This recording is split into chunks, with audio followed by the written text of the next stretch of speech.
Dave posted some great content with race day fueling strategies for sprint, Olympic, 70.3 and 140.6 distance triathletes that can apply to any endurance event. And the information was from triathlete.com and Dr. Stacy Sims. Today I wanted to follow up on his post and talk a little bit more about fueling during a race and issues that might impact your performance. So let's talk a little bit about what fueling is. Primarily, fueling is what you eat before, during, and after your training session or race day. How much you fuel depends on the duration of the event or the training day. And what I want to talk about primarily is what potentially could happen during your event fueling. So the goals of fueling are to increase blood sugar levels, and so you don't have to rely on the stored muscle glycogen for fuel. You can continue to intake some carbohydrate as fuel and use that, expend that during your event. Now, Dr. Stacy Sims in her article talks about the amount of calories per hour you need. I tend to recommend a certain number of grams of carbohydrate, but I can also equate that into knowing how many calories if you want to be a calorie counter instead of the grams of carbohydrate. Common issues you could have are bloating. If you experience bloating, generally that means that your intestinal tract is not absorbing what's in your gut, and it's best to drink some water and help absorb that in your gut. And bloating equals need more fluid. If you're experiencing nausea like I've had two incidents where I was nausea, one in 2009, and then another time I intook too much salt was in the Boulder, 2011 Boulder Ironman. I tried some base salt and I was licking it on my finger like they recommended, and that just made me feel really nauseated.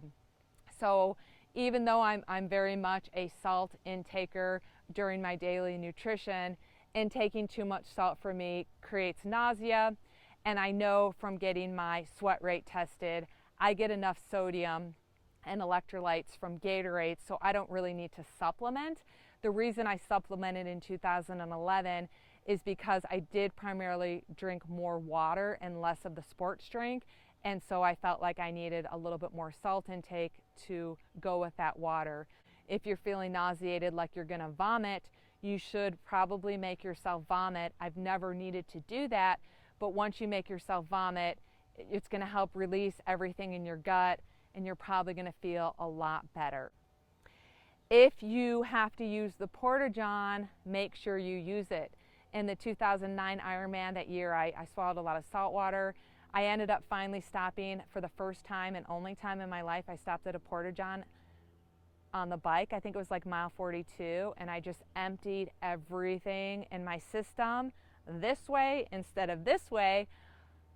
But what I didn't do is I was behind on my nutrition because it all came out of my gut, and what I should have done is started probably fueling a little bit more and a little bit better fueling method to kind of catch up. I knew I wouldn't have overdone it because I know that I do well within that 50 to 70 grams of carbohydrate, but I was behind because I let it all out of my system.